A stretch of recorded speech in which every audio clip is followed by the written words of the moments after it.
The Wedding, bab 35, penulis Neng Neng. Masa lalu. Suasana tegang masih melingkupi keadaan sekitar.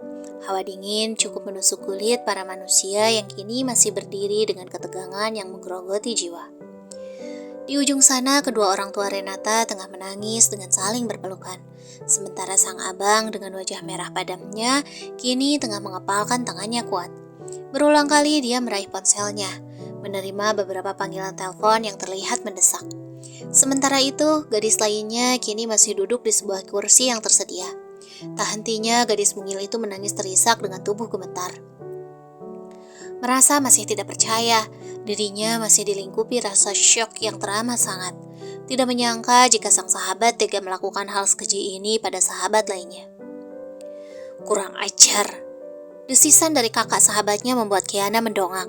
Dengan mata membengkak, gadis itu mendekat. Abang, gimana sama Gea?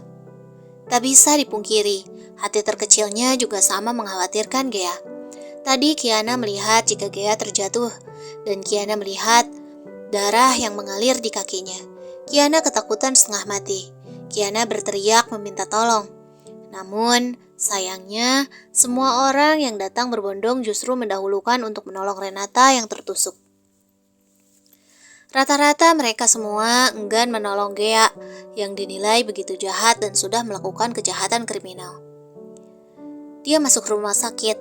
Dokter sudah memeriksanya. Kabar buruknya, Gea menyangkal semuanya. Dia malah balik menuduh Renata. Abang terlihat begitu geram dan murka. Beraninya seorang Gea yang berada di bawahnya menginjak-injak hati sang adik. Memang kakak mana yang akan membiarkan semuanya terjadi? Apa? Kiana kian tidak mengerti. Bukannya Gea jujur dan meminta maaf, kenapa Gea malah jadi jahat seperti ini? Pintu ruang operasi terbuka. Sontak semua keluarga segera menghampiri dokter dengan tergesa, berebut bertanya mengenai keadaan Renata yang tadi sempat divonis kritis karena kehilangan terlalu banyak darah. Pendarahannya sudah berhenti. Nona Renata masih di bawah pengaruh obat bius. Mungkin sekitar 1 atau 2 jam lagi dia akan segera sadar. Mohon ditunggu. Dokter menjelaskan dengan detail, membuat keluarga mengerti dan mengangguk saja. Renata dipindahkan ke ruang rawat setelah kondisinya cukup stabil. Gadis itu masih enggan membuka kedua matanya, bahkan meski 2 jam sudah berlalu. Kedua orang tuanya cukup khawatir, namun dokter menjelaskan kembali jika semuanya baik-baik saja. Dibanding mengkhawatirkan bekas lukanya, saya justru sangat khawatir dengan keadaan mentalnya. Dokter lain yang sempat memeriksa keadaan Renata keesokan harinya menjelaskan. Renata mengalami trauma yang cukup berat. Gadis itu menolak untuk bertemu siapapun. Tidak ingin bicara dengan siapapun. Terlebih, Renata tidak percaya dengan siapapun. Renata mengurung diri, bahkan dia nyaris tidak percaya pada dirinya sendiri. Renata ketakutan setiap kali bertemu dengan orang, termasuk pada kedua orang tuanya juga pada Kiana. Semua orang yang mengenal Renata merasa sedih dengan keadaan Renata yang terlihat hancur dan lemah. Hingga Renata dinyatakan pulih dan diperbolehkan pulang. Renata kini cenderung memiliki sifat pendiam, tatapannya datar dan juga dingin. Renata lebih suka sendiri ketimbang berbagi masalah dengan orang lain. Kia, bagaimana dengan Gea? Setelah 2 minggu pulang dari rumah sakit, akhirnya Renata membuka suara pada Kiana. Gadis itu justru bertanya mengenai Gea. Dia baik. Kiana menganggukkan kepalanya bingung. Sejujurnya, Kia tidak ingin mengatakan apapun yang dia tahu mengenai Gea. Biarlah keluarga Renata sendiri yang mengatakannya. Sungguh? Renata menatap Kiana datar, membuat Kiana sedikit merinding. Lantas gadis itu menyengir begitu saja. Ya, begitulah. Kiana dengan kiku kembali mengangguk. Mau bercerita sendiri atau aku yang mencari tahu? Mata Kiana membelalak, tidak percaya dengan setiap intimidasi dari sahabatnya. Kenapa juga kini Renata berubah menjadi gadis menakutkan seperti itu? Sebetulnya, Kia masuk penjara. Kiana dengan terbata berkata, menjelaskan semuanya dengan detail. Apa? Renata terbelalak kaget. tidak menyangka jika Gea sampai harus masuk bui. Ya, abang waktu itu yang memproses semuanya. Aku bahkan tidak tahu jika Gea sudah ditangkap dan masuk bui. Aku pun baru tahu kemarin, saat pihak kampus resmi telah mengeluarkan Gea. Kiana menundukkan kepalanya. Jujur saja, semua kebersamaan mereka selama ini berkeliaran di kepalanya.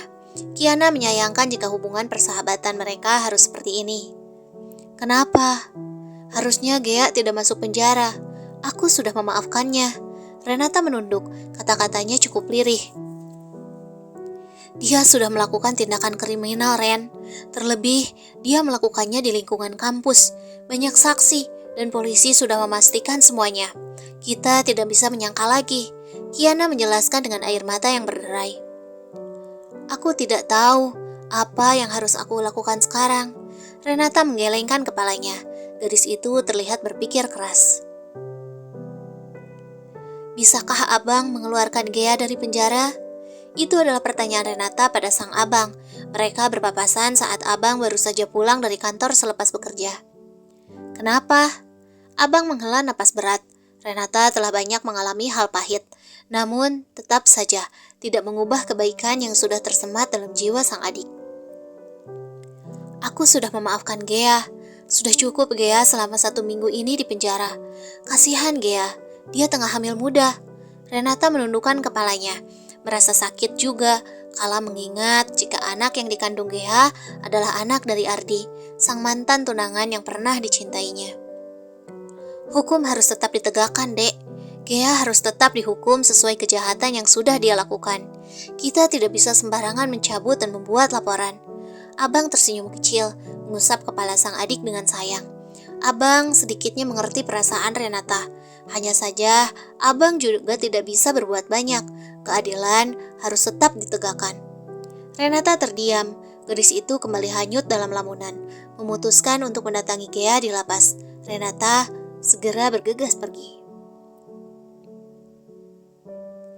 Dinginnya jeruji besi tentu sudah dirasakan Gea. Gadis itu terlihat kumal dan jauh lebih kurus dari sebelumnya. Gea terlihat lemah. Wajahnya pucat, bibirnya mengering. Gea menatap Renata tajam dengan mata cekungnya. Gea, Renata menatap Gea dalam. Gadis itu merasa tidak tega melihat sahabatnya berada di tempat yang tidak layak. Seharusnya lo gak datang ke sini. Pembunuh. Gea menatap nyalang pada Renata yang terlihat syok. Pembunuh? Bukankah seharusnya kata itu cocok untuk Gea sendiri? Gea yang sudah menusuknya dengan pisau pada perut Renata, hingga Renata harus dioperasi karena tusukan itu mengenai organ dalamnya. Renata harus menahan sakit yang teramat. Lo udah bunuh anak gue. Lo udah buat gue keguguran. Lo pembunuh, Renata. Jeritan Gea membuat beberapa polisi berdatangan. Gadis itu histeris dan berusaha menggapai Renata dengan tangan termenung syok. Gea keguguran. Apa karena dorongan Renata yang terlalu keras saat itu? Seketika, bayangan kejadian menyakitkan itu terulang kembali di kepala Renata. Lo udah ambil anak gue, harusnya lo yang dihukum, harusnya lo mati. Raungan Gea terdengar menggelegar memenuhi ruangan kecil yang mereka tempati.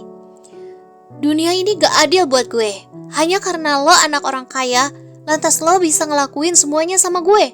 Ini gak adil, dan gue bakalan bikin semuanya jadi adil. Lihat aja. Dia masih histeris dengan racauannya. Bahkan saat polisi menyeretnya paksa, Gea kembali dibawa dan dimasukkan ke dalam selnya. Tubuh Renata ambruk seketika. Bagaimana mungkin? Gea bukan hanya kehilangan calon anaknya, tapi Renata juga kehilangan Ardi. Yang gue tahu, Ardi dikirim keluar kota oleh keluarganya. Ardi terusir dari rumahnya sendiri. Namanya sudah tercoret dari kartu keluarga.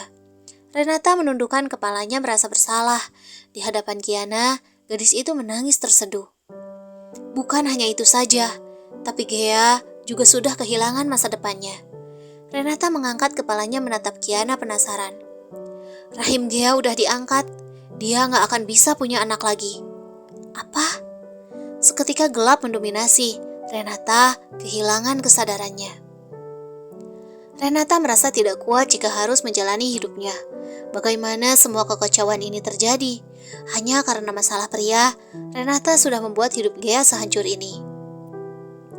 Renata menyalahkan dirinya sendiri, terlarut dengan semua kemarahan terhadap dirinya sendiri. Renata lebih suka sendiri. Baginya, sendiri dan memilih tidak percaya siapapun itu lebih baik. Setidaknya, tidak akan ada masalah lagi yang menghampirinya. Maka, untuk membunuh semua penyesalan, rasa bersalah, rasa marah, dan semua rasa yang membuatnya tertekan adalah mengalihkannya dengan bekerja, dan bekerja. Renata tidak akan peduli pada apapun lagi, termasuk pada dirinya sendiri. Tanpa Renata sadari, dengan sikapnya yang seperti demikian, ternyata Renata telah menciptakan rasa yang lebih menyakitkan di hati orang-orang yang mencintainya.